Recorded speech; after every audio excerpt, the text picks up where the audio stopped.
ఇంకొక ఎమ్మెల్యే డైరెక్ట్గా దళితుల ఇంట్లోకి వెళ్ళి దళితుల ఇంట్ల మీద దాడి చేసి వాళ్ళ కొడుకుతో సైతం వెళ్ళి దాడి చేసి అక్కడున్న మహిళల తాలూకా బట్టలు చింపుతాడు. ఆలూరు నియోజకవర్గంలో ఆలూరు శాసనసభ్యులు విరూపాక్షి గారి పైన, ఆయన సోదరుని పైన, అలాగనే వైసీపీ కార్యకర్తల పైన తెలుగుదేశం పార్టీ వాళ్ళు దాడి చేయడమే కాకుండా తిరిగి మళ్ళీ వాళ్ళపైనే అటెంప్ట్ మర్డర్ కేసులు పెట్టి ఈరోజు విరూపాక్షి గారిని, శాసనసభ్యుల్ని అరెస్ట్ చేయడం జరిగింది. ఇందులో భాగంగా ఈరోజు ఆయనను కలిసి ఆయనకు మేమంతా వైఎస్ఆర్ కాంగ్రెస్ పార్టీ తరఫున, యువజన విభాగం తరఫున మేమున్నామని చెప్పి ఆయనకు ధైర్యం చెప్పడానికే ఈరోజు వచ్చి విరూపాక్షి గారిని కలవడం జరిగింది. ఒక బాధాకరమైన సంఘటన ఏమ్రా అంటే, గడిచిన 2-2.5 సంవత్సరాలుగా ఈ రెడ్ బుక్ రాజ్యాంగంలో దాడులు వాళ్ళే చేస్తున్నారు, మళ్ళీ తిరిగి కేసులు పెడుతున్నారు. చిన్న చిన్న వాటి నుంచి పెద్దదాని వరకు అమాయకులను ఇబ్బందికి గురి చేస్తూనే ఉన్నారు. కానీ ఈరోజు పరాకాష్ట ఎక్కడికి పోయిందిరా అంటే, ఒక ఎమ్మెల్యేకు కూడా రక్షణ లేదు ఈ ఆంధ్ర రాష్ట్రంలో అని చెప్పి తెలియజేస్తూ విరూపాక్షి గారిని అరెస్ట్ చేయడం జరిగింది. పాపం ఆయన ఒక రైల్వే కాంట్రాక్టర్, ఆ తర్వాత జెడ్పీటీసీగా పనిచేసినాడు, ఆ తర్వాత ఆలూరుకు ఎమ్మెల్యేగా గెలిచినారు. తెలుగుదేశం పార్టీ వాళ్ళు దాదాపుగా ఆలూరు నియోజకవర్గంలో గెలిచి ఇప్పటికి 30 ఏళ్ళు దాటిపోయింది నాకు తెలిసి. వాళ్లకు గతి లేదు, ఆ ఆలూరు నియోజకవర్గంలో గెలిచే ప్రసక్తి లేదు. రేపు స్థానిక సంస్థల ఎన్నికలు జరిగినా కూడా వాళ్ళకు ఎటువంటి ఉపయోగం లేదని తెలుసుకొని మొన్ననే చంద్రబాబు నాయుడు గారు వచ్చినారు అడిగి.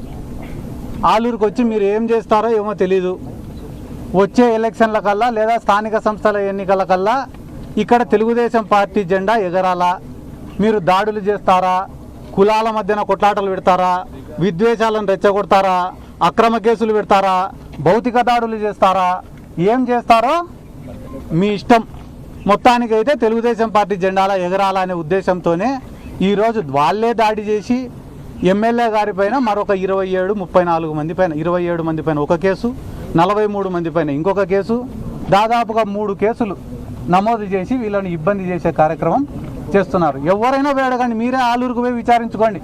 విరూపాక్షి గారి పైన ఈ రోజు వరకు ఎటువంటి క్రిమినల్ రికార్డు కానీ, క్రిమినల్ కేసులు కానీ లేవు. అటువంటి వ్యక్తి పొద్దున్న లేస్తే రాత్రి వరకు కష్టపడడం మాత్రమే తెలుసు. ఏ కార్యకర్త అర్ధరాత్రి ఫోన్ చేసినా పలకడం మాత్రమే తెలుసు. ఆయన ఎమ్మెల్యే కాకముందు నుంచి కూడా పార్టీ కార్యక్రమాలైనా, ప్రభుత్వంతో ఏదైనా పని చేపించాలన్నా అహర్నిశలు కష్టపడుతున్నాడని ఒక మంచి పేరుంది. కాబట్టి 164 సీట్లు తెలుగుదేశం వాళ్ళు, కూటమి వాళ్ళు గెలిచినప్పటికి కూడా ఆలూరు నియోజకవర్గంలో విరూపాక్షి గారు ఎమ్మెల్యేగా గెలిచినారు. అటువంటి వ్యక్తి పైన ఈరోజు ఇంత దౌర్జన్యం చేసి, వాళ్ళ కార్లు కొట్టి, వాళ్ళ తమ్ముడికి ఫ్రాక్చర్ చేసి, మళ్ళా తిరిగి వీళ్ళపైనే 307 కేసు పెట్టడం అనేది చాలా దుర్మార్గం. ఇది పోలీసుల యొక్క ఫెయిల్యూర్. ఎక్కడైనా టీడీపీ వాళ్ళు, వైసీపీ వాళ్ళు కొట్టుకుంటారు, కేసులు, కౌంటర్ కేసులు పెట్టుకుంటారు, ఇవన్నీ మామూలే. కానీ దాడి చేసిన వాళ్ళపైనే వాళ్ళనేమో ఇడిచిపెట్టినారు, దాడి చేసిన వాళ్ళని, గాయపడిన వాళ్ళనేమో తెచ్చి జైళ్ళల్లో పెట్టినారు. ఇదే మీరు మాకు కొత్త కాదు. కానీ మీరు ఏ సంస్కృతికి తెరలేపుతున్నారనేది మీరే ఆలోచించుకోవాలా. ఎందుకంటే రేపు వైఎస్ఆర్ కాంగ్రెస్ పార్టీ అధికారంలోకి వచ్చిన తర్వాత మేము సైలెంట్గానే ఉండొచ్చు, కానీ గాయపడినవాడు, దెబ్బతిన్నవాడు, అవమానం పొందినవాడు మర్చిపోతాడా? కులాల మధ్యన కొట్లాటలు పెట్టాలా? ఎంతోమంది నాయకుల్ని చూసినా, కొంతమంది బోయ సామాజిక వర్గానికి సంబంధించిన నాయకులు వచ్చినారు, వచ్చి విరూపాక్షి గారికి వ్యతిరేకంగా మాట్లాడిపోయినారు. అదే నాయకులు మా ముచ్చుమరి గ్రామంలో ఒక బోయ సామాజిక వర్గానికి సంబంధించిన బాలిక మిస్ అయితే ఏ నాయకుడు రాలే. దళిత సంఘ నాయకులు వచ్చినారు ఆడ మద్దతు తెలపడానికి. క్లియర్ కట్గా వీడియోలలో ఒక ఆడామ వాళ్ళ భర్త, అతనే ఆ ఆడామవి గుడ్డలు చించినాడు. ఇక్కడ ఉన్న ఎన్నో మీడియా ఛానళ్ళల్లో ఆ వీడియోని టెలికాస్ట్ చేసినారు.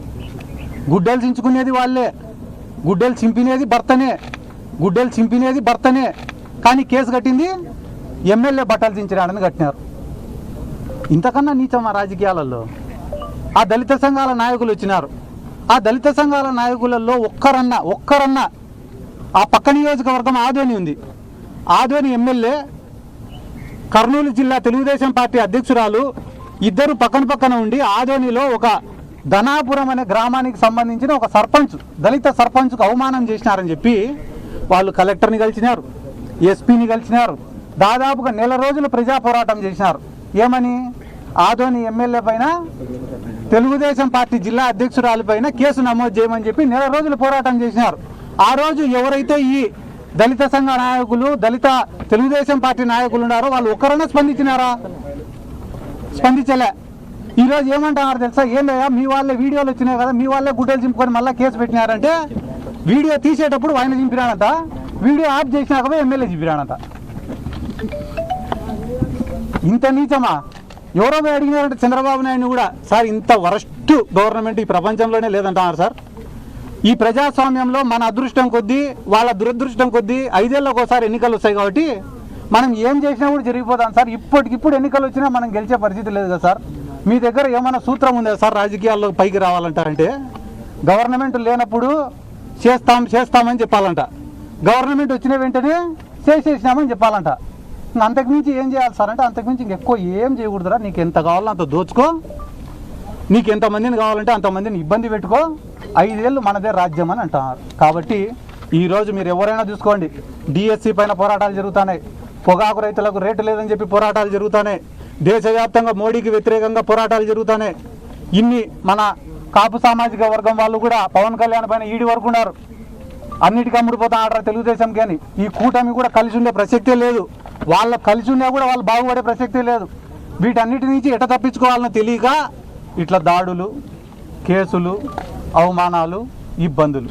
వాళ్ళు ఒకటి గమనించాల్సిన విషయం ఏమిరా అంటే, వైఎస్ఆర్ కాంగ్రెస్ పార్టీని ఇబ్బంది పెడుతున్నామని అనుకుంటున్న క్రమంలో వాళ్ళు వైఎస్ఆర్ కాంగ్రెస్ పార్టీని ఇడిచిపెట్టి సామాన్యులను కూడా ఇబ్బంది పెడుతున్నారు. ఈరోజు పోలీసులు మా పైన కేసులు పెడతారని మీరు అనుకుంటున్నారు. మా పైన కేసులు పెడితే మేము కనీసం పోరాడుతున్నాం, కానీ సామాన్యులపైన, అమాయకులపైన కేసులు పెడుతుంటే వాళ్ళకి ఎవరికి చెప్పుకోవాలని కూడా అర్థం కావడంలే. ఒక్కొక్కరు కూడా ఒక చిన్న కేసు నమోదు చేయించుకోవాలంటే 1,00,000-2 లక్షల రూపాయలు ఖర్చు పెట్టుకునే పరిస్థితి. అమాయకులపైన కేసులు పెడితే రాజీ చేయించుకునే దానికి 2 లక్షలు 4 లక్షల రూపాయలు ఖర్చు పెట్టుకునే పరిస్థితి. చాలా మంది అరే నక్సలైట్లు అనే వాళ్ళు ఉంటే వ్యవస్థలన్నా బాగా పనిచేసినాయి కదరా ఆ రోజు. వాళ్ళు లేకుంటే కానీ ఈరోజు మన సమస్యలు ఎవరికి చెప్పుకోవాలని కూడా తెలియక ఆత్మహత్యలు చేసుకునే పరిస్థితులు ఉన్నాయి కదరా అని అనుకుంటున్నారు.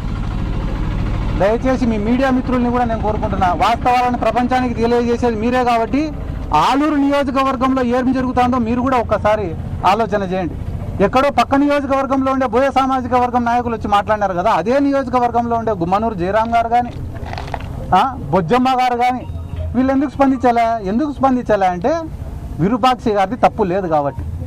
విరూపాక్షి గారి పైన స్పందిస్తే స్థానికంగా ఉన్న బోయ సామాజిక వర్గం వాళ్ళు కానీ మిగతా కులస్తులు కానీ ఎవరు కూడా ఒప్పుకోరు కాబట్టి. బయట వాళ్ళదేముంది, వస్తారు తిడతారు పోతారు, కానీ స్థానికంగా ఉండే వాళ్ళు విమర్శలు చేస్తే రేపు ప్రజలను ఎదుర్కోవాలి కదా. ఇటువంటి అన్యాయాలన్నింటినీ ఎదుర్కోవడానికి సిద్ధంగా ఉండం.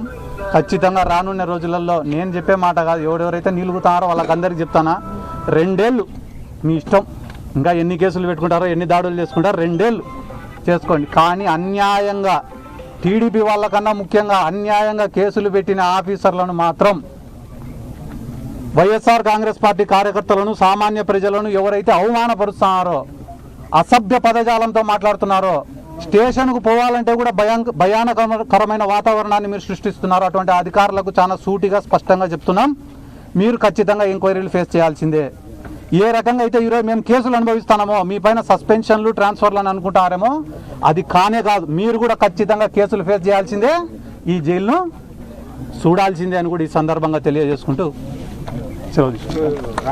రాష్ట్రంలో డిఎస్సి గురించి జరుగుతుంది. డిఎస్సి టీచర్ పోస్టులు ఇవ్వలేకుండా కూడా ఇప్పుడు ధర్నాలు చేస్తున్నారని చెప్పి టీడీపీ వాళ్ళు ఆరోపిస్తున్నారు.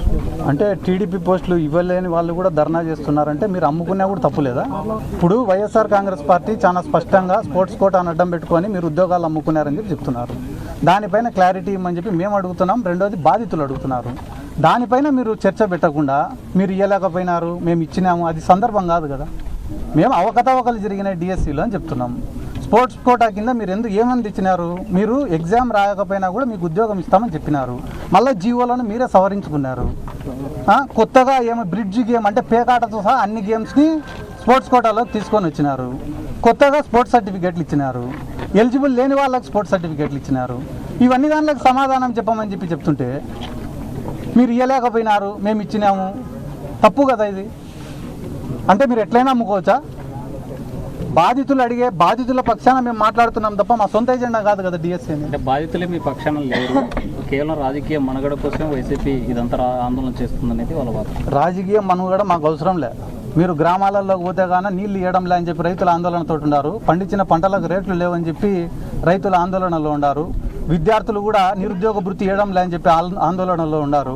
ఉద్యోగాల కల్పన చేయడం లే అని చెప్పి ఆందోళనలో ఉన్నారు.